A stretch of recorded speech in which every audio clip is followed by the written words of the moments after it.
Tem uma coisa que ninguém te conta sobre envelhecer. Não é o corpo que dói mais.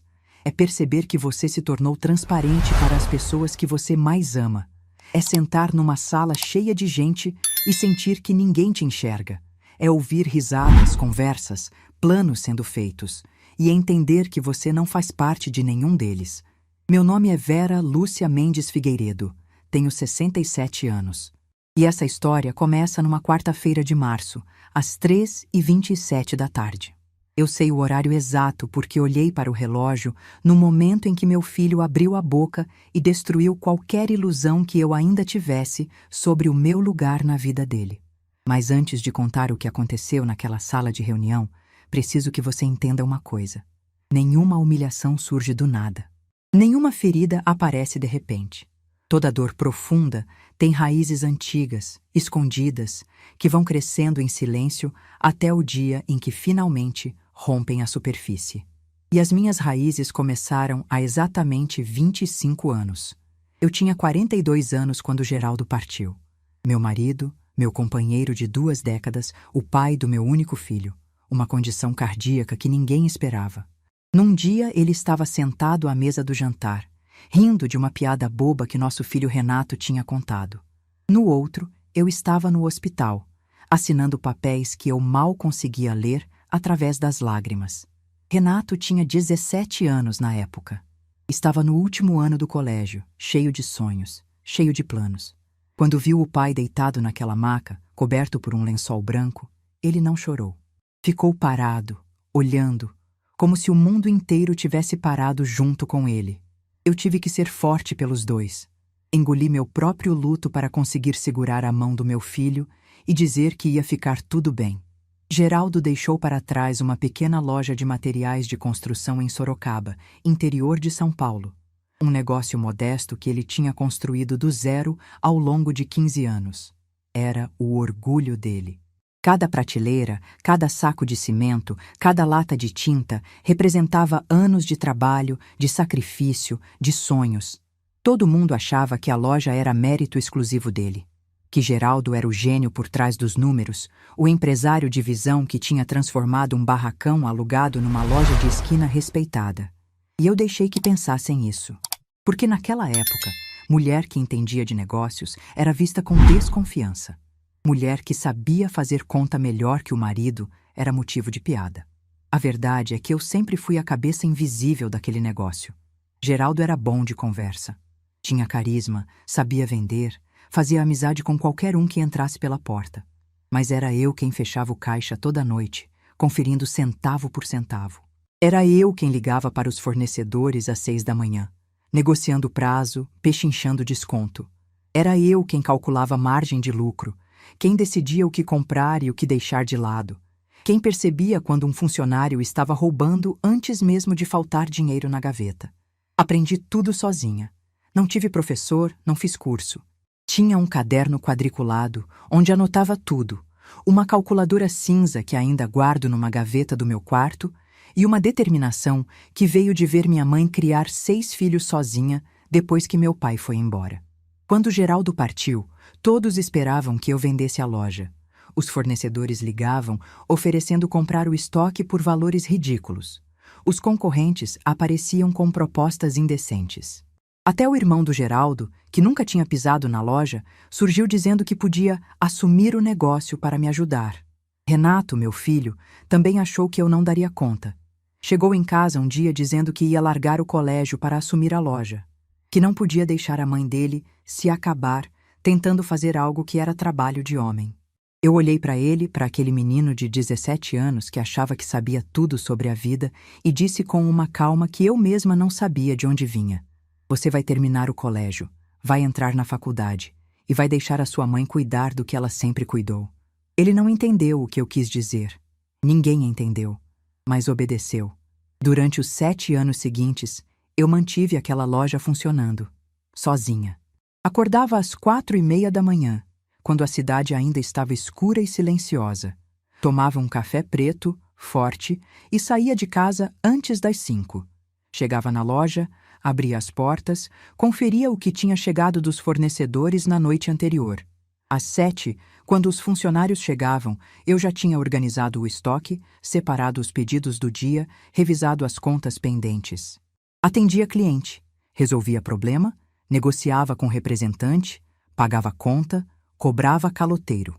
No fim do dia, quando todo mundo ia embora, eu ficava sozinha no escritório dos fundos, aquele cubículo apertado que cheirava a poeira e papel velho.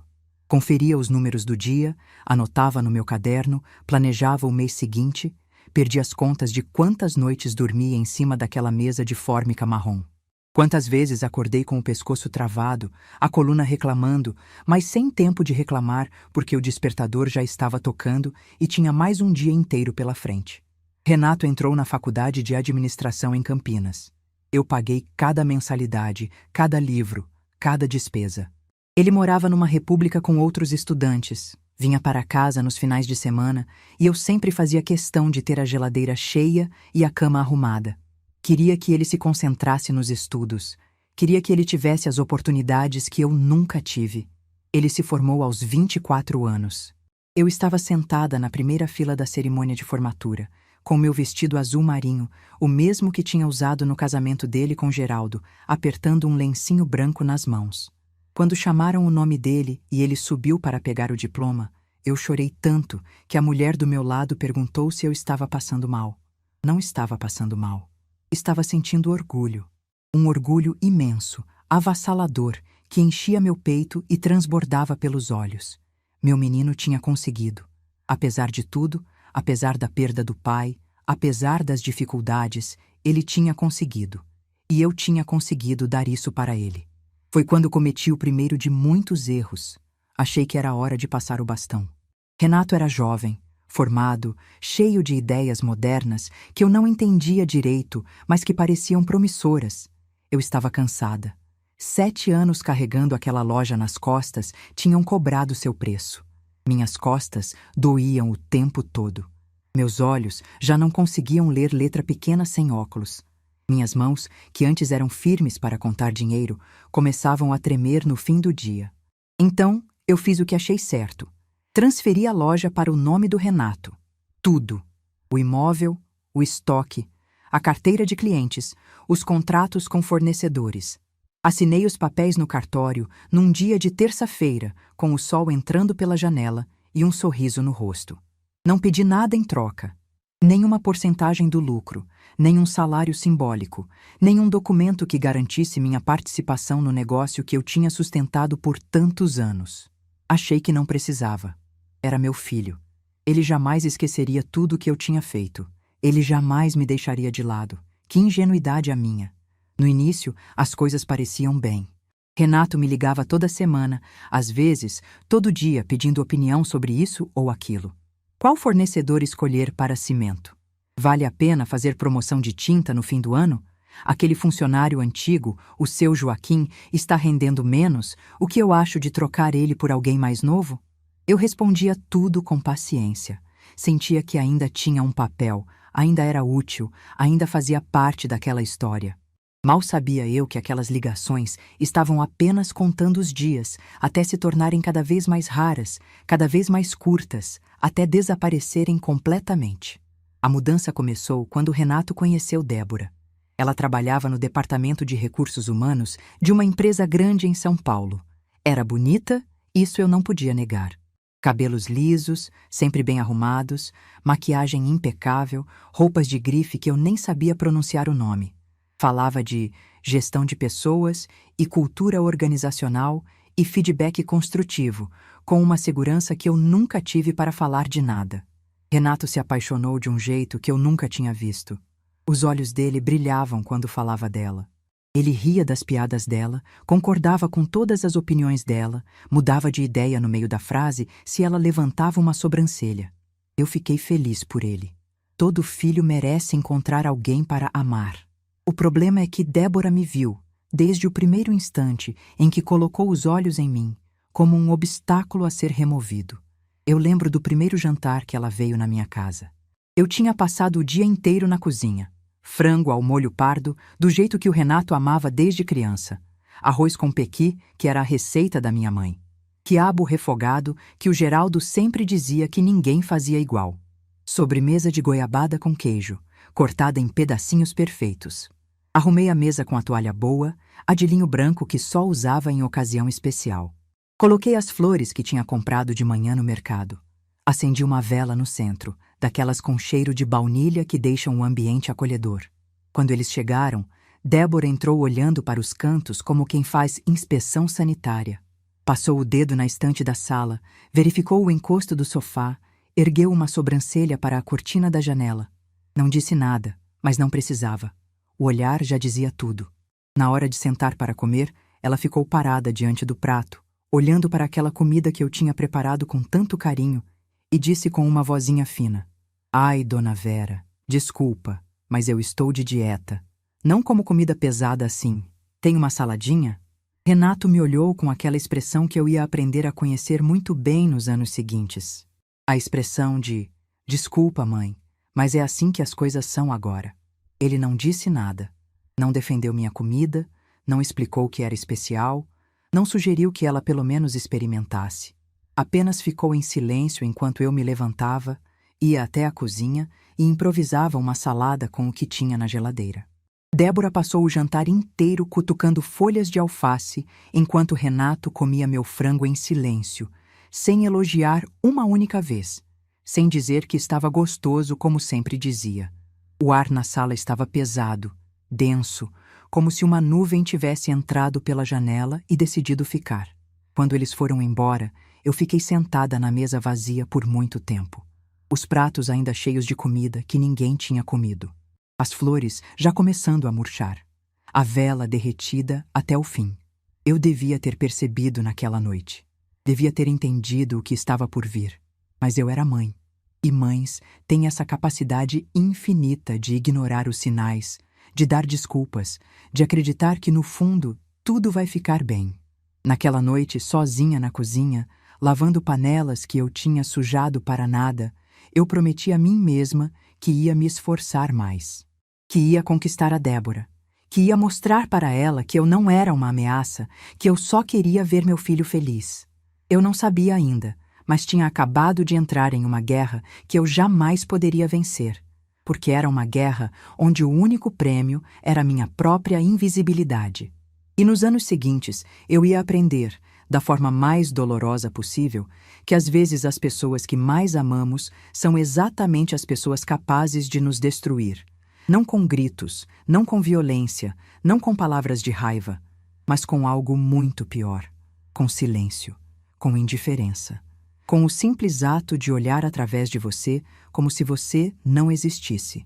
E eu, que tinha sobrevivido à perda do marido, que tinha sustentado uma empresa sozinha por 7 anos, que tinha enfrentado tudo que a vida jogou no meu caminho, estava prestes a descobrir que nada, absolutamente nada, poderia ter me preparado para o que viria a seguir. O casamento aconteceu 6 meses depois daquele jantar. Uma cerimônia bonita, num salão enfeitado de flores brancas e luzes douradas, com 150 convidados que eu mal conhecia. A maioria era da família de Débora, gente de São Paulo, bem vestida, que falava alto e ria de piadas que eu não entendia. Eu sentei na segunda fila, não na primeira. A primeira estava reservada para os pais de Débora, seu Orlando e Dona Fátima, um casal de comerciantes que tinha vendido uma rede de farmácias e agora vivia de renda. Eles chegaram de carro importado, com roupas que custavam mais do que eu ganhava em 3 meses, e cumprimentaram todo mundo com aquela simpatia ensaiada de quem está acostumado a ser o centro das atenções. Quando me viram, deram um sorriso educado e um prazer, Dona Vera, que soou mais como "Quem é você mesmo?". Renato não me apresentou direito. Disse apenas "Essa é minha mãe", e já foi receber outros convidados. Eu fiquei parada ali, com meu vestido verde escuro que tinha comprado especialmente para a ocasião, sentindo que tinha algo errado, mas sem saber exatamente o que. Durante a festa, eu circulei pelos cantos, tentando conversar com as pessoas, tentando me enturmar. Mas toda vez que me aproximava de um grupo, a conversa parecia mudar de assunto ou simplesmente morrer. Eu era a sogra, a mãe do noivo. Aquela figura que todo mundo sabe que existe, mas ninguém faz questão de conhecer. Na hora do brinde, seu Orlando fez um discurso emocionado sobre como estava feliz em receber Renato na família. Falou do futuro brilhante que o casal teria, das portas que se abriam, das oportunidades que viriam. Não mencionou meu nome uma única vez. Não disse nada sobre a mãe que tinha criado aquele homem sozinha. Era como se Renato tivesse brotado do nada, sem história, sem passado, sem raízes. Eu engoli aquela dor com um gole de champanhe e sorri para as fotos. Depois do casamento, Renato e Débora vieram morar comigo. A casa era grande, tinha 3 quartos, e eu achei que seria maravilhoso ter meu filho por perto novamente. Achei que íamos criar memórias juntos, que eu ia ver de perto a vida dele se construindo, que talvez Débora e eu pudéssemos nos aproximar com o tempo. Nas primeiras semanas tentei de tudo. Acordava cedo para preparar o café da manhã. Deixava a casa impecável. Fazia as comidas que Renato gostava, mas também tentava aprender receitas mais leves para agradar Débora. Comprei um livro de saladas e outro de sucos detox. Pesquisei na internet sobre alimentação saudável. Fiz de tudo para mostrar que eu podia me adaptar, mas nada era suficiente. Débora tinha um jeito de fazer críticas que parecia elogio às avessas. Dona Vera, que bom que a senhora ainda consegue fazer tanta coisa nessa idade, ela dizia, como se eu fosse uma idosa de 90 anos e não uma mulher de 50 e poucos. Dona Vera, essa decoração é tão vintage, muito charmoso de verdade. E eu sabia que vintage significava velho, ultrapassado, fora de moda. Os comentários foram aumentando. Primeiro sobre a casa. Essa cortina de renda puxa muita poeira. Será que não seria melhor trocar? Depois, sobre a comida. Esse tempero forte assim não faz bem pro estômago do Renato. Ele anda com refluxo. Depois, sobre meus hábitos. A senhora deixa a televisão ligada muito alto, atrapalha o Renato que está trabalhando no escritório. Eu ia cedendo, uma coisa de cada vez. Troquei a cortina por uma de tecido liso. Diminuí o sal, o alho, a pimenta. Passei a assistir televisão com fones de ouvido, sozinha no meu quarto, me sentindo uma hóspede na minha própria casa. Renato nunca dizia nada. Quando eu tentava conversar com ele sobre os comentários de Débora, ele desconversava. Mãe, ela não fala por mal, é só o jeito dela. Ou então, mãe, tenta entender. Ela veio de uma realidade diferente, como se eu tivesse que pedir desculpas por ter criado meu filho numa casa simples, com comida de verdade e cortinas de renda. A primeira vez que chorei foi 3 meses depois do casamento. Era um domingo de manhã e eu estava na cozinha preparando um bolo de fubá, aquele que o Renato amava desde criança. Débora apareceu de pijama com aquela cara de sono de quem tinha acabado de acordar e perguntou o que eu estava fazendo. Bolo de fubá, respondi sorrindo. O preferido do Renato.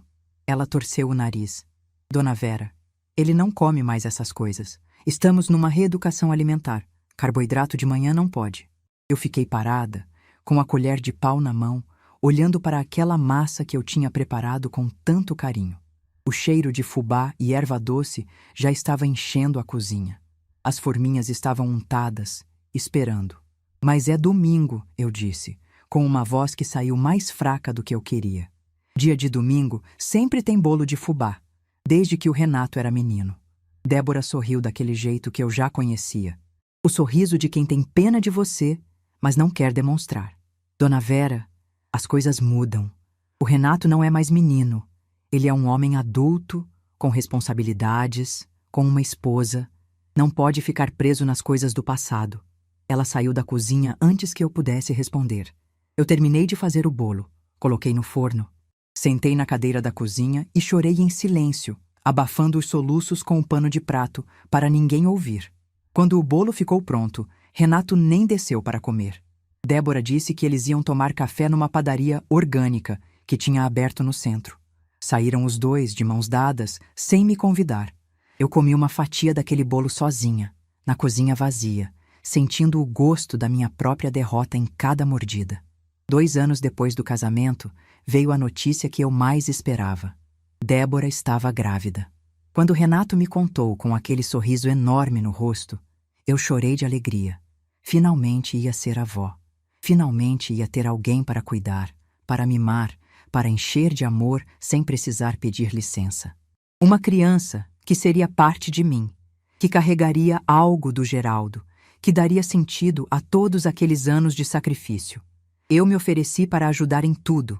Me coloquei à disposição para acompanhar nas consultas, para montar o quartinho do bebê, para fazer as compras do enxoval. Pesquisei sobre gravidez, sobre amamentação, sobre os primeiros cuidados. Estava pronta para ser a avó mais presente, mais dedicada, mais amorosa que aquela criança poderia ter. Mas Débora tinha outros planos. Dona Vera, obrigada pela oferta, mas a minha mãe já vai me acompanhar nas consultas. Ela tem mais experiência com essas coisas modernas, sabe como é. E Dona Fátima, que morava em São Paulo, passou a vir toda semana para ficar com a filha. O quartinho do bebê foi montado por uma decoradora contratada. O enxoval foi comprado em lojas que eu nunca tinha ouvido falar, com preços que me faziam engasgar. Eu ofereci para fazer roupinhas de tricô, como minha mãe fazia para mim. E Débora disse que, hoje em dia, não se usa mais essas coisas artesanais. Quando Gustavo nasceu, numa madrugada de setembro, eu estava na sala de espera do hospital, torcendo as mãos de nervoso. Mas quem entrou primeiro no quarto para conhecer o bebê foram os pais de Débora. Eu esperei do lado de fora por quase 1 hora, até que uma enfermeira me chamou. Meu neto era a coisa mais linda que eu já tinha visto. Pequenininho, enrugadinho, com os olhos fechados e os punhos cerrados. Quando eu estendi os braços para pegá-lo, Débora disse: Dona Vera, ele acabou de mamar. Melhor não mexer muito, senão ele vomita. Eu abaixei os braços e fiquei ali, parada, olhando para aquela criança que era meu sangue, mas que eu não tinha permissão para tocar. Nos meses que se seguiram, as regras foram ficando cada vez mais claras. Eu não podia pegar o Gustavo sem pedir autorização. Não podia dar banho porque a pediatra ensinou um método específico. Não podia dar mamadeira porque pode confundir o bebê. Não podia cantar as cantigas que eu cantava para o Renato porque músicas antigas assustam criança. Eu obedecia a tudo. Cada regra, cada proibição, cada olhar de reprovação quando eu fazia algo errado. Engoli minha vontade, minha experiência, minha intuição de mãe e avó. Fiz tudo o que eles mandaram, na esperança de que, com o tempo, as coisas melhorassem. 3 anos depois, veio Letícia. Outra gravidez, outro parto, outra neta que eu mal pude segurar nos braços. As regras continuaram as mesmas, talvez ainda mais rígidas. Eu era a avó que existia nos cantos, que aparecia nas fotos de Natal, sorrindo um sorriso forçado, que comprava presentes caros para compensar o carinho que não podia dar. Foi nessa época que algo começou a mudar dentro de mim. Eu estava cansada de implorar por migalhas, cansada de me diminuir para caber no espaço que eles me deixavam, cansada de ser a intrusa na casa que eu mesma tinha construído. Num domingo qualquer, aconteceu algo que parecia pequeno, mas que plantou uma semente que ia demorar anos para germinar. Era almoço de Páscoa. Eu tinha acordado às 5 da manhã para preparar tudo. Bacalhau ao forno, arroz de brócolis, batatas coradas, salada especial. A mesa estava posta com a toalha boa, os pratos bonitos, as taças de cristal que eram herança da minha mãe. Quando todos chegaram, sentaram nos seus lugares de sempre. Seu Orlando e Dona Fátima na cabeceira, como se fossem os donos da casa. Renato e Débora de um lado, as crianças do outro, com suas cadeirinhas especiais. E eu fiquei em pé, servindo. Ninguém me chamou para sentar, ninguém ofereceu ajuda. Eu ia e voltava da cozinha, trazendo travessas, recolhendo pratos, servindo suco, enquanto eles conversavam e riam e faziam planos dos quais eu não fazia parte. Quando finalmente sentei, na ponta mais distante da mesa, o prato que sobrou já estava frio. A comida que eu tinha passado horas preparando tinha esfriado enquanto eu servia os outros. Foi quando Gustavo, meu neto de 8 anos, olhou para mim e perguntou em voz alta: Vó, por que você sempre senta no lugar da empregada? A mesa inteira ficou em silêncio. Eu olhei para o Renato, esperando que ele dissesse alguma coisa, que ele defendesse a mãe dele, que ele explicasse para o filho que a avó não é empregada. Mas ele abaixou os olhos e continuou comendo. Débora abafou um risinho. Seu Orlando pigarreou, desconfortável. Dona Fátima fingiu que não tinha ouvido. E eu fiquei ali, com o garfo parado no ar, sentindo o peso daquela pergunta me esmagar por dentro. Naquela noite, depois que todos foram embora e a casa ficou em silêncio, eu sentei na cozinha olhando para a pilha de louça suja. Panelas enormes, pratos empilhados, copos sujos de vinho. Ninguém tinha oferecido ajuda.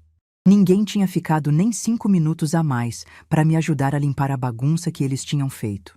E foi ali, naquela cozinha que cheirava a bacalhau e a solidão, que eu tomei uma decisão. Eu ia sair daquela casa. Ia vender tudo e recomeçar.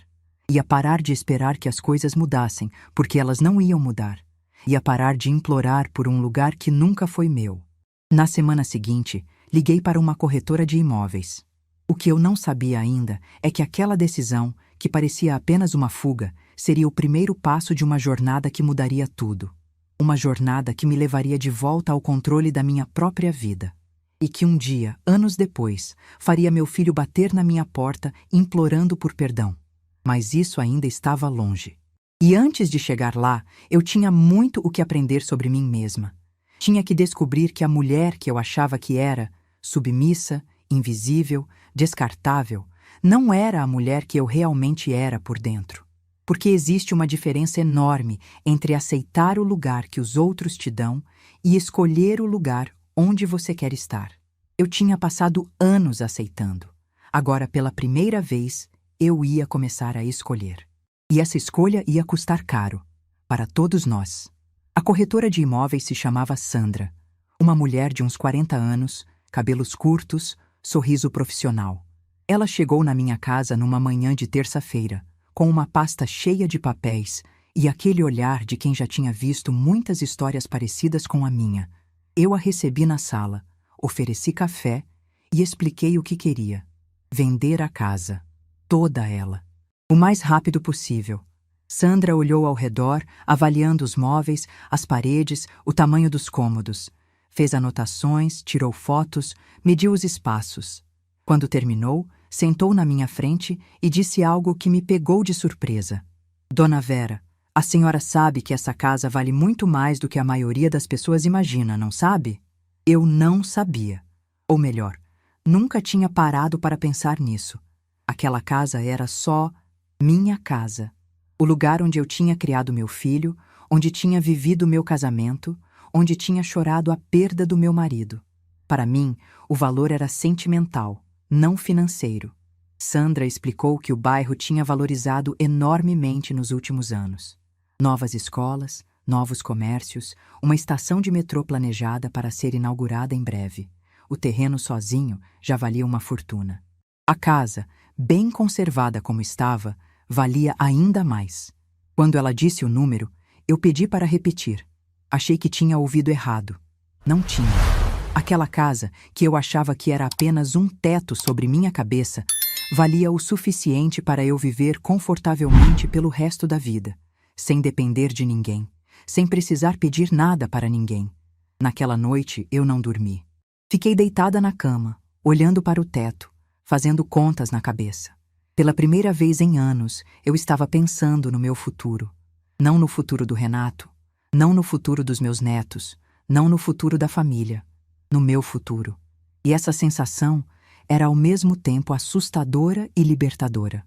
Quando contei para Renato que ia vender a casa, a reação dele foi exatamente o que eu esperava. Ele apareceu no dia seguinte, sem avisar, batendo na porta com aquela cara de quem tinha acabado de receber uma notícia terrível. Débora veio junto, claro. Os dois entraram na sala como se fossem donos do lugar, sem pedir licença, sem perguntar se eu estava ocupada. Mãe, é verdade isso que eu ouvi? Renato perguntou, antes mesmo de sentar. Você está vendendo a casa? Eu confirmei com a cabeça. Calma. Mas você ficou louca? Ele continuou, a voz subindo. Essa casa é da família. Você não pode simplesmente vender sem consultar ninguém. Eu olhei para ele por um longo momento. Para aquele homem de 36 anos que ainda achava que podia falar comigo daquele jeito. Que ainda achava que tinha direito sobre as minhas decisões. Renato, eu disse, com uma voz que eu mesma não reconhecia. Essa casa está no meu nome. Sempre esteve.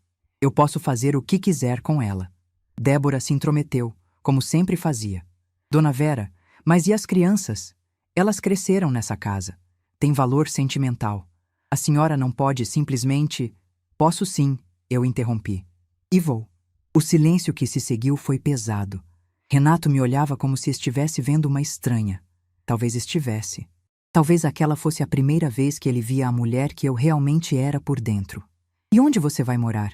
Ele perguntou depois de um tempo. Vou comprar um apartamento. Menor, mais prático. Só para mim. Só para você? Débora repetiu, com aquele tom de falsa preocupação que eu conhecia tão bem. Mas, dona Vera, a senhora sozinha? Na sua idade? E se acontecer alguma coisa? Eu sorri. Um sorriso pequeno, quase imperceptível, mas que carregava anos de respostas engolidas. Na minha idade, Débora, eu ainda sei cuidar de mim mesma. Aprendi isso há muito tempo, quando ninguém mais podia cuidar. Eles foram embora sem conseguir me convencer.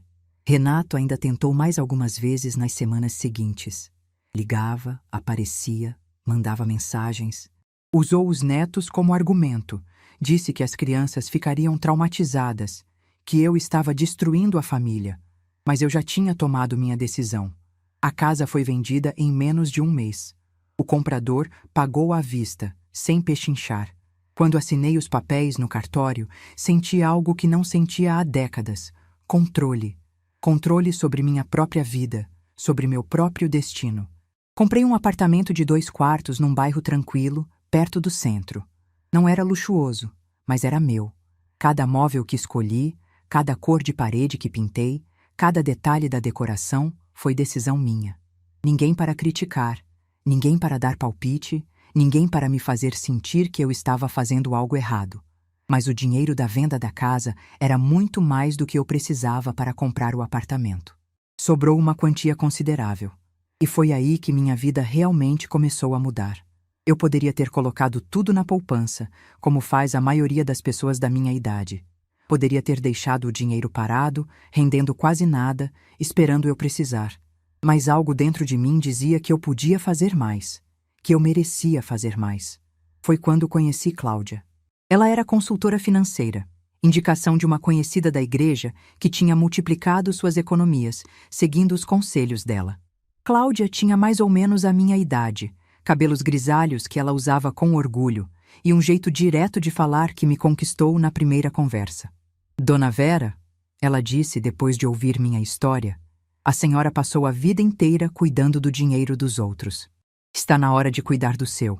Aquela frase ficou ecoando na minha cabeça por dias. Cláudia me ensinou coisas que eu nunca tinha ouvido falar. Fundos de investimento, renda fixa, renda variável, diversificação de carteira. No início, eu me sentia uma criança aprendendo a ler. Mas aos poucos, os conceitos foram fazendo sentido. Afinal, eu tinha passado a vida inteira lidando com números. A lógica era a mesma, só a escala era diferente. Comecei a estudar. Comprei livros, assisti vídeos na internet, fiz anotações em cadernos como fazia na época da loja. Cláudia ficava impressionada com a rapidez com que eu aprendia. Dona Vera, a senhora tem um talento natural para isso, ela dizia.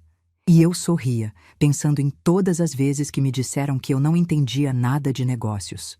Em 2 anos, meu dinheiro tinha crescido de uma forma que eu nunca imaginei possível. Não era uma fortuna absurda, mas era o suficiente para me dar segurança. E mais importante, era meu, conquistado com meu trabalho, com minha inteligência, com minha determinação. Foi nessa época que Renato veio me procurar com uma proposta. A loja de materiais de construção estava indo bem, mas ele tinha planos maiores.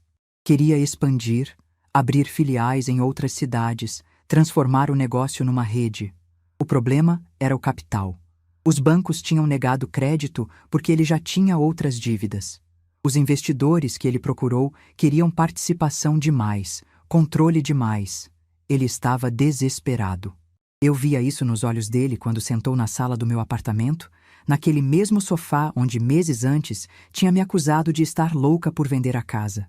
A arrogância tinha dado lugar a uma ansiedade mal disfarçada. Mãe, eu preciso de R$ 400.000, ele disse sem rodeios. É para a expansão. Eu sei que a senhora tem dinheiro guardado. Eu pago de volta com juros como se fosse um banco. Eu fiquei em silêncio por um longo momento, observando meu filho. Aquele homem que tinha me humilhado tantas vezes, que tinha permitido que sua esposa me tratasse como uma intrusa, que tinha me deixado sentada no lugar da empregada, sem dizer uma única palavra. Por que você não pede para os pais da Débora? Perguntei. Eles têm dinheiro de sobra. Renato desviou o olhar. Eles não querem investir. Disseram que é arriscado demais. Eu quase ri. Os mesmos sogros que eram tratados como reis na minha antiga casa, que ocupavam a cabeceira da mesa, que opinavam sobre tudo, não queriam arriscar 1 centavo no negócio do genro. Mas eu, a mãe invisível, a velha que não sabia de nada, eu deveria abrir minha carteira sem questionar. E se eu disser não? Perguntei. Renato me olhou surpreso. Claramente não tinha considerado essa possibilidade. Mãe, é o futuro da nossa família, do negócio que o pai construiu. Você não pode simplesmente... O negócio que eu mantive funcionando por 7 anos. Eu corrigi, com uma calma que me surpreendeu. O negócio que eu te entreguei de bandeja sem pedir nada em troca. O negócio que você nunca me agradeceu por ter salvado. O silêncio que se seguiu foi o mais longo da nossa conversa. Renato abriu a boca para dizer algo, mas eu levantei a mão, pedindo que ele esperasse. Eu precisava pensar. Precisava decidir o que fazer com aquele momento, com aquela oportunidade. Eu vou pensar, disse finalmente. Volta semana que vem. Ele foi embora confuso, sem entender o que estava acontecendo. E eu fiquei sozinha no meu apartamento, olhando pela janela, tomando a decisão mais importante da minha vida. Naquela noite, liguei para Cláudia. Contei tudo sobre a proposta do Renato. E então, fiz uma pergunta que mudaria tudo. Cláudia, é possível fazer um investimento anônimo? Colocar dinheiro numa empresa sem que o dono saiba quem é o investidor? Ela ficou em silêncio por alguns segundos. É possível sim. Através de um fundo, de uma empresa intermediária. Mas, por que a senhora quer fazer isso? Eu expliquei. Disse que queria ajudar meu filho, mas que se ele soubesse que o dinheiro era meu, nunca aceitaria. O orgulho dele não permitiria. E mais, se Débora soubesse que eu tinha dinheiro, ia arranjar um jeito de colocar as mãos nele. Mas havia outro motivo, um que eu não disse em voz alta. Eu queria ver. Queria ver como meu filho trataria um investidor desconhecido. Queria ver se o respeito que ele nunca teve por mim apareceria quando achasse que estava lidando com alguém importante. Cláudia entendeu. Talvez ela mesma tivesse histórias parecidas, feridas parecidas. Juntas, montamos a estrutura. Uma empresa no meu nome, um contrato de investimento com cláusulas específicas, tudo registrado e documentado. Mas eu não era ingênua. Não ia entregar R$ 400 mil sem proteção. O contrato tinha uma cláusula especial. Se houvesse má administração, desvio de recursos ou qualquer situação que eu considerasse inadequada, eu podia solicitar a devolução do valor corrigido num prazo de 30 dias. Era minha garantia, meu seguro. Uma semana depois, Renato recebeu a notícia de que um fundo de investimentos de São Paulo estava interessado em aportar capital na empresa dele. Ele ligou para me contar, eufórico, sem saber que eu já sabia de tudo. Mãe, apareceu um investidor, 400 mil, exatamente o que eu precisava. É um fundo, coisa séria, gente grande. Eu o parabenizei, desejei boa sorte e desliguei o telefone com um sorriso que ninguém podia ver. A empresa cresceu. Em 2 anos, Renato abriu 3 filiais. Virou um empresário respeitado, dava entrevistas para o jornal local, era convidado para eventos importantes. Débora ostentava a nova vida nas redes sociais. Viagens, restaurantes caros, carro importado, bolsas de grife. E eu continuei sendo a mãe invisível. Nos almoços de domingo, quando era convidada, eu sentava no mesmo canto de sempre. Ouvia as conversas sobre o sucesso da empresa, sobre os planos de expansão, sobre como Renato era um gênio dos negócios. Ninguém perguntava minha opinião. Ninguém sabia que cada centavo daquele crescimento tinha saído do meu bolso. Uma vez, durante um desses almoços, Débora fez um comentário que quase me fez engasgar no café. O Renato é muito bom em atrair investidores, ela disse, com aquele orgulho de esposa troféu. Tem gente importante acreditando nele, gente que entende de negócios de verdade. Eu tomei meu café em silêncio sem responder. Mas por dentro, algo estava crescendo. Uma certeza de que um dia, de alguma forma, toda aquela verdade viria à tona.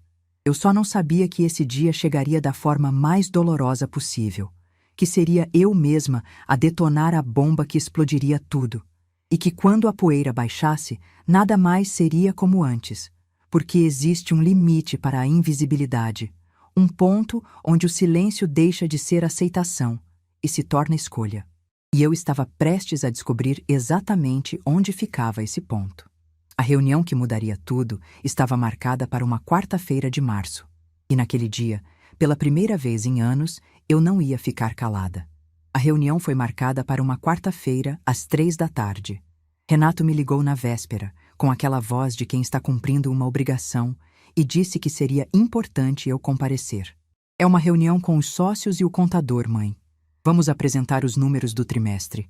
Acho bom você estar lá, faz parte da família. Parte da família. Depois de anos sendo tratada como uma peça decorativa, de repente eu era parte da família. Eu sabia exatamente por que ele estava me convidando. Não era por consideração, não era por respeito. Era para mostrar aos outros que ele era um filho dedicado, que incluía a mãe idosa nos assuntos importantes. Uma performance para a plateia. Mas eu aceitei. Disse que estaria lá às 3 em ponto. Naquela manhã, acordei mais cedo do que o normal. Tomei um banho demorado, lavei meus cabelos brancos com cuidado, passei o creme que fazia eles ficarem macios e brilhantes. Escolhi minha roupa com atenção. Uma blusa de seda cinza azulada por baixo do meu blazer azul marinho, o mesmo que eu usava em ocasiões que exigiam postura. Olhei para o espelho e vi uma mulher de 66 anos que, pela primeira vez em muito tempo, não estava tentando desaparecer. Cheguei à empresa 15 minutos antes do horário marcado. A recepcionista me reconheceu e sorriu com educação. Dona Vera, a reunião vai ser na sala do final do corredor. Pode entrar.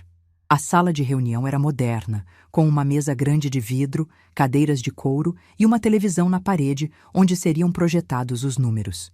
Eu fui a primeira a chegar. Escolhi uma cadeira no canto, perto da janela, onde pudesse observar tudo sem chamar atenção. Aos poucos, os outros foram chegando.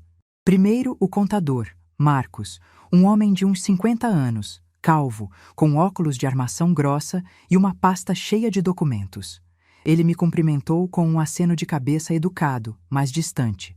Depois vieram os 2 sócios minoritários, Paulo e Ricardo, empresários que tinham investido na expansão das filiais. Eles mal me olharam. Débora chegou junto com Renato. Ela estava impecável, como sempre, com um vestido justo e salto alto, como se estivesse indo para um desfile e não para uma reunião de números. Sentou ao lado do marido, na cabeceira da mesa, e me lançou aquele sorrisinho de sempre. O sorriso de quem tolera a sua presença por educação. Que bom que a senhora veio, dona Vera, ela disse. Vai ser interessante para a senhora ver como as coisas funcionam numa empresa de verdade. Eu não respondi. Apenas sorri de volta e cruzei as mãos sobre a mesa. A reunião começou pontualmente às 3 horas. Marcos conectou seu computador à televisão e começou a apresentar os números do trimestre. Faturamento, despesas operacionais, margem de lucro, projeções para o próximo período. Os números eram bons. A empresa estava crescendo, as filiais estavam dando resultado, o retorno sobre o investimento era positivo. Eu ouvia tudo em silêncio, prestando atenção em cada número, em cada gráfico, em cada palavra. Décadas trabalhando com planilhas e notas fiscais tinham me ensinado a ler nas entrelinhas dos números. E havia algo ali que não estava certo. Marcos passou para a planilha de despesas operacionais. Salários, aluguel, fornecedores, manutenção, marketing. Tudo parecia normal, até que ele mostrou uma linha que me fez franzir a testa. Consultoria externa, R$85 mil. R$85 mil em consultoria externa. Eu conhecia aquela empresa desde quando era uma lojinha de bairro. Nunca, em todos os anos que trabalhei ali, nunca tínhamos contratado consultoria externa. O Geraldo sempre dizia que consultor era gente que cobra para dizer o que você já sabe. E Renato tinha herdado essa filosofia. Então, por que, de repente, havia uma despesa de R$85 mil com algo que nunca tinha existido antes? Eu olhei para Renato. Ele estava olhando para o celular, distraído. Olhei para Débora. Ela estava conferindo as unhas, claramente entediada com aquela sequência de números que ela não entendia. Olhei para os sócios. Eles pareciam satisfeitos com os resultados gerais, sem questionar os detalhes. Eu podia ficar calada. Era o que eu sempre fazia. Engolir minhas dúvidas, guardar minhas perguntas, deixar que os outros tomassem as decisões. Era mais fácil assim, mais seguro. Mas naquele dia, algo dentro de mim se recusou a ficar em silêncio. Levantei a mão. Um gesto simples, quase tímido, mas que fez toda a sala parar e me olhar como se eu tivesse acabado de fazer algo extraordinário. Com licença, eu disse, com a voz calma, medida. Essa despesa de consultoria externa. Qual empresa prestou esse serviço? O silêncio que se seguiu foi absoluto. Marcos parou de clicar no computador. Paulo e Ricardo se entreolharam. Débora levantou os olhos das unhas, finalmente prestando atenção. Renato me olhou como se eu tivesse falado em outro idioma. Mãe, ele disse com aquele tom de quem fala com uma criança que fez algo errado.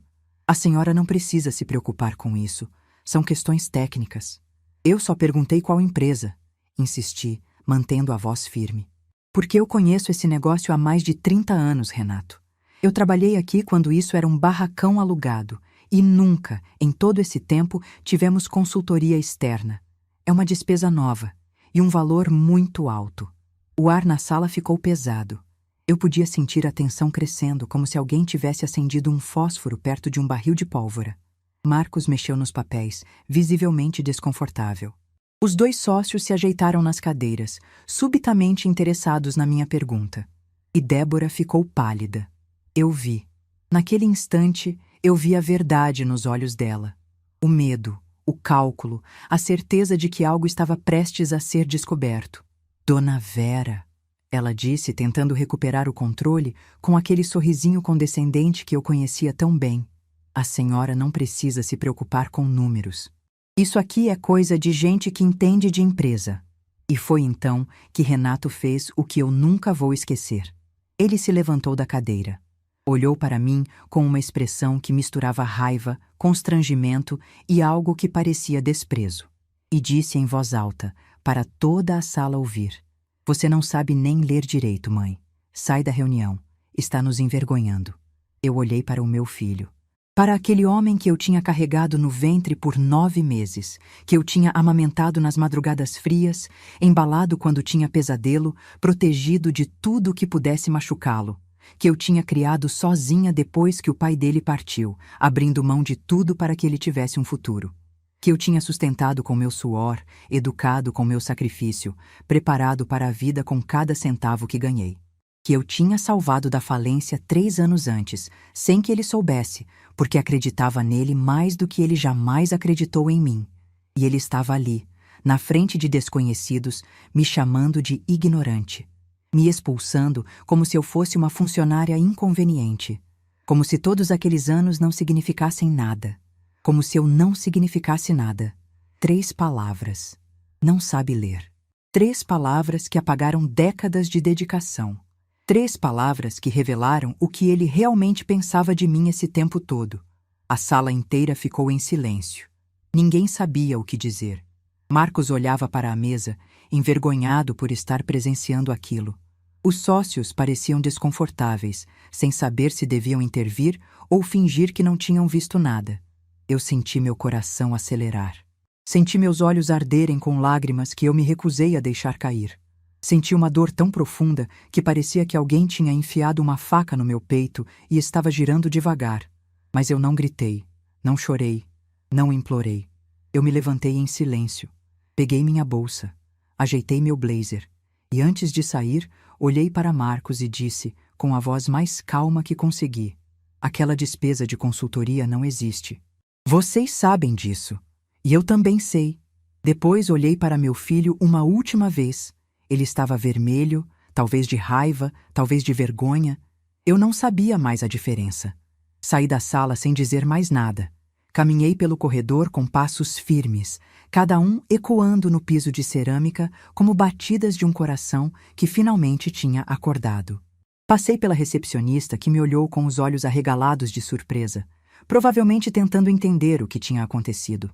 Atravessei a porta de vidro e fui até o estacionamento. O sol da tarde batia no asfalto, criando aquele calor denso de março. Eu senti o ar quente entrar nos meus pulmões enquanto procurava as chaves na bolsa. Minhas mãos tremiam, mas eu não ia deixar ninguém ver. Não ali, não naquele momento. Entrei no meu carro, coloquei as mãos no volante e fiquei ali, parada, por vários minutos. O estacionamento estava quase vazio. Só eu e o silêncio. Só eu e a dor que finalmente podia sair. Só então eu deixei as lágrimas caírem. Chorei como não chorava há anos. Chorei pela humilhação pública, por ter sido tratada como lixo na frente de pessoas que nem me conheciam. Chorei pela ingratidão de um filho que devia sua vida a mim e me pagava com desprezo. Chorei por todos os anos que passei me diminuindo para que ele se sentisse grande, aceitando menos do que merecia para não causar problemas. Por todas as vezes que fiquei calada quando deveria ter falado, que engoli minhas palavras para manter uma paz que só existia para os outros. Por todas as migalhas de afeto que aceitei como se fossem banquetes, me convencendo de que era assim que as coisas deveriam ser. Mas junto com a dor veio outra coisa. Uma certeza.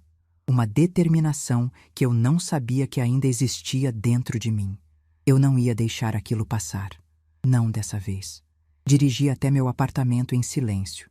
Quando cheguei, tranquei a porta, sentei no sofá e fiquei olhando para o telefone. Eu tinha uma decisão a tomar. Uma decisão que mudaria tudo. Liguei para Cláudia. Cláudia, eu disse, com uma voz que não tremia mais. Eu preciso que você execute a cláusula de resgate, imediatamente. Ela ficou em silêncio por alguns segundos. Vera, tem certeza? Se fizer isso agora, a empresa pode não conseguir... Tenho certeza. Interrompi. Absoluta. Cláudia tentou me fazer esperar, pensar melhor, conversar com Renato antes. Mas eu já tinha pensado, já tinha esperado, já tinha conversado demais. Manda a notificação hoje, eu disse. O prazo de 30 dias começa a contar amanhã. Quando desliguei o telefone, senti algo que não sentia há muito tempo.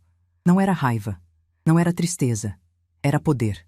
O poder de quem finalmente decidiu parar de aceitar o inaceitável. Naquela noite, eu dormi melhor do que tinha dormido em meses, porque eu sabia que, pela primeira vez na minha vida, eu estava escolhendo a mim mesma. Não como mãe, não como avó, não como a mulher invisível que todo mundo achava que conhecia. Como Vera Lúcia. Uma mulher que finalmente tinha entendido seu próprio valor. E nos dias que viriam, meu filho ia entender também. Da forma mais dura possível. Porque aquela despesa de R$85 mil que eu tinha questionado era real nos papéis. E era completamente falsa na prática. O dinheiro tinha ido para uma empresa fantasma, registrada no nome de um primo de Débora. Um desvio que eles achavam que estava bem escondido. Um roubo disfarçado de despesa operacional que ninguém jamais questionaria. Mas alguém questionou. A velha que não sabia nem ler direito. A mãe invisível que passou a vida inteira fazendo contas em cadernos quadriculados. A mulher que todos achavam que não entendia nada de negócios. Eu tinha visto a verdade em 5 segundos de planilha. O que eles tentaram esconder por meses, eu descobri com uma única pergunta. E agora, o mundo deles estava prestes a desmoronar. Não por vingança, não por raiva, mas porque algumas verdades não podem ficar escondidas para sempre. E a minha verdade estava prestes a aparecer. 2 dias depois da reunião, o telefone de Renato tocou às 7 da manhã. Era Marcos, o contador. A voz dele estava tremendo. Renato, temos um problema sério. A investidora anônima está retirando o capital. Todo ele. Com juros e correção, estamos falando de mais de R$500 mil. E ela quer em 30 dias. Eu soube disso porque Cláudia me ligou logo depois, contando que Renato tinha entrado em desespero. Ele ligou para ela implorando por uma reunião, pedindo para falar com a investidora, oferecendo qualquer condição para renegociar. Cláudia, seguindo minhas instruções, disse que a investidora não estava interessada em negociar. Ele está desesperado, Vera, ela me disse. Perguntou várias vezes quem era a pessoa por trás do fundo. O que eu faço? Eu pensei por um longo momento. Aquela era a hora da verdade. A hora de decidir se eu ia manter o anonimato para sempre ou se ia deixar meu filho saber exatamente quem ele tinha humilhado naquela sala de reunião. Conta para ele, eu disse. Conta quem eu sou. Cláudia hesitou. Tem certeza? Absoluta. Marca uma reunião para amanhã. E quando ele perguntar quem é a investidora, mostra o contrato com meu nome. No dia seguinte, às 2 da tarde, Renato estava sentado no escritório de Cláudia, achando que ia finalmente conhecer o investidor misterioso que podia salvar ou destruir sua empresa. Cláudia contou depois cada detalhe daquele encontro. Ela colocou uma pasta na mesa e empurrou na direção dele. Aqui está o contrato original, com o nome da investidora. Renato abriu a pasta com as mãos trêmulas, leu o nome no documento, releu, olhou para Cláudia sem entender. Isso é algum tipo de brincadeira? Não é brincadeira, senhor Renato. Vera Lúcia Mendes Figueiredo é a investidora que aportou R$ 400 mil na sua empresa há 3 anos. Sua mãe. O silêncio que se seguiu durou quase 1 minuto inteiro. Renato ficou olhando para aquele documento como se as letras fossem mudar de forma na sua frente. Como se de alguma forma o nome da mãe dele fosse se transformar em outro nome, qualquer outro nome. Mas não mudou, porque a verdade, diferente das pessoas, não muda só porque você quer. Ele saiu do escritório de Cláudia sem dizer uma palavra. E 40 minutos depois, estava batendo na porta do meu apartamento. Eu sabia que ele viria. Tinha passado a manhã inteira me preparando para aquele momento. Não preparando o que ia dizer, porque eu não ia dizer nada. Preparando o que ia fazer. Nada. Quando ouvi a campainha tocar, eu estava sentada no sofá da sala, com uma xícara de chá nas mãos e o jornal aberto no colo. O som ecoou pelo apartamento, mas eu não me movi. A campainha tocou de novo. E de novo. E de novo. Depois vieram as batidas na porta. Primeiro leves, depois mais fortes, depois desesperadas. Mãe, abre a porta. Eu sei que a senhora está aí. Eu tomei um gole do meu chá. Estava na temperatura perfeita. Mãe, por favor, eu preciso conversar com a senhora. Me deixa explicar. Explicar o quê, eu pensei. Explicar que me humilhou na frente de desconhecidos? Explicar que me chamou de ignorante? Explicar que durante anos me tratou como um móvel velho que ninguém quer, mas também não tem coragem de jogar fora? As batidas continuaram. A voz dele foi ficando mais alta, mais desesperada, mais quebrada. Mãe, a empresa vai quebrar. Eu vou perder tudo.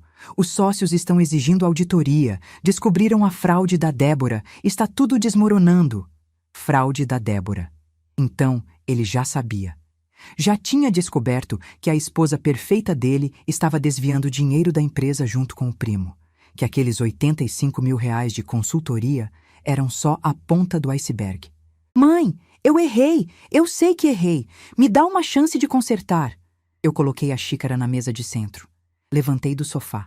Caminhei devagar até a janela da sala, de onde podia ver a rua lá embaixo. As batidas continuavam. Mãe, pelo amor de Deus, eu estou implorando. Ele estava chorando. Eu podia ouvir os soluços entre as palavras. Meu filho de 42 anos, o empresário respeitado, o homem que me expulsou de uma reunião porque eu não sabia ler, estava chorando no corredor do meu prédio como uma criança perdida. Uma parte de mim queria abrir aquela porta. A parte que ainda era mãe, que ainda lembrava dele pequenininho nos meus braços, que ainda sentia o peso daquele bebê dormindo no meu peito. A parte que tinha passado a vida inteira perdoando, esquecendo, dando mais uma chance. Mas essa parte não era mais forte do que a outra. A parte que finalmente tinha entendido que amor não é sinônimo de anulação. Que ser mãe não significa aceitar qualquer coisa. Que algumas portas precisam ficar trancadas para que outras possam se abrir. Fiquei ali, parada na janela, ouvindo meu filho bater na minha porta por quase 1 hora. Vizinhos saíram para ver o que estava acontecendo. Dona Aparecida, do apartamento da frente, veio perguntar se eu precisava de ajuda. Eu disse que não, que estava tudo bem, que ele ia embora quando cansasse. E foi embora. Quando finalmente o silêncio voltou, eu olhei pela janela e vi ele entrando no carro. Ficou parado ali dentro por vários minutos, a cabeça apoiada no volante. Depois ligou o motor e foi embora. Naquela noite, eu dormi em paz. Nas semanas que se seguiram, muita coisa aconteceu. Os sócios minoritários, Paulo e Ricardo, exigiram uma auditoria completa nas contas da empresa.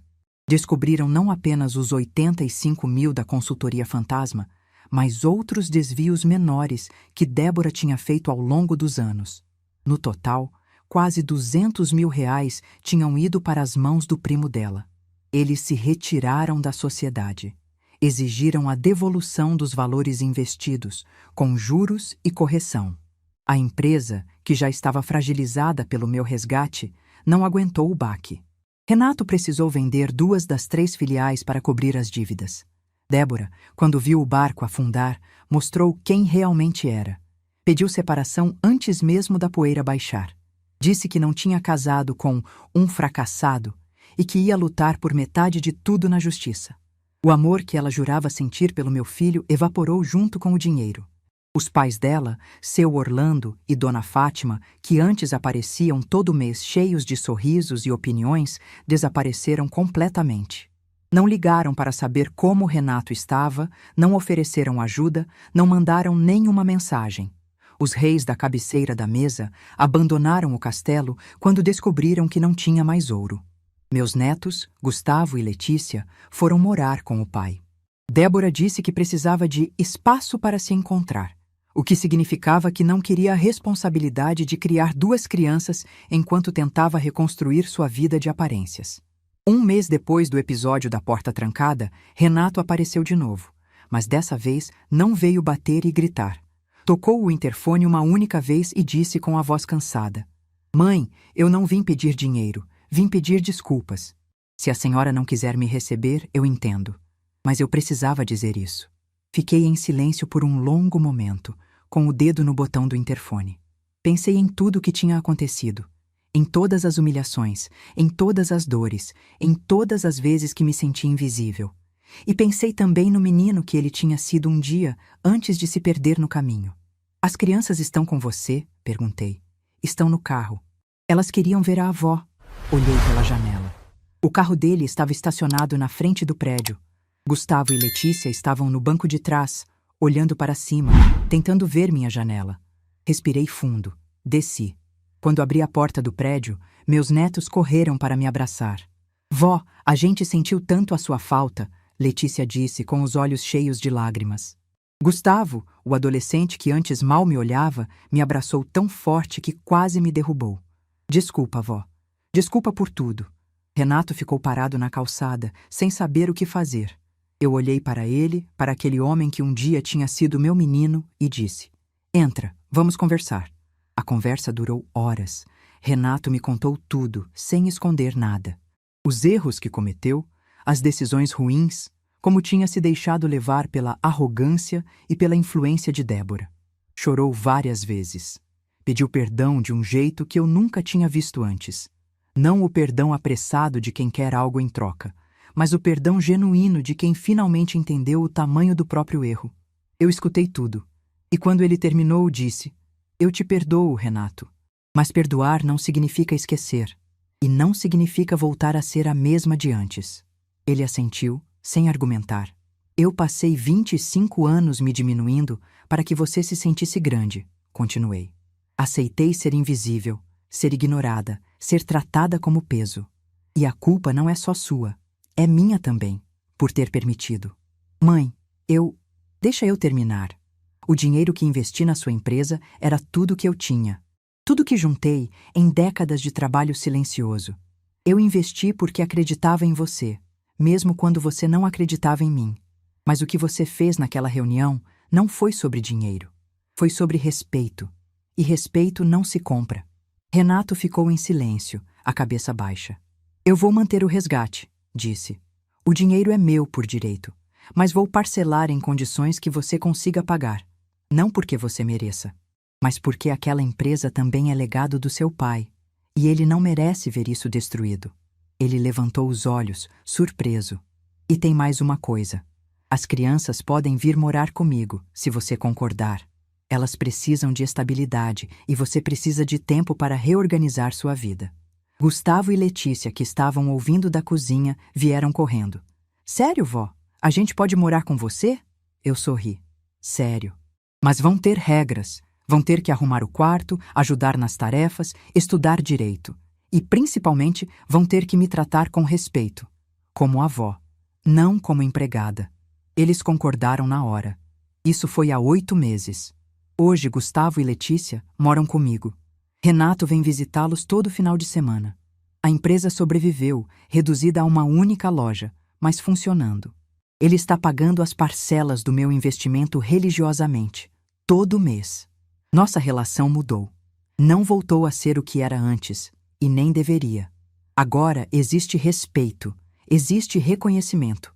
Renato me apresenta para os outros como minha mãe, Vera Lúcia, a mulher mais forte que eu conheço. Ele me liga para pedir conselhos. Ele me ouve. Mas a maior mudança não foi nele. Foi em mim.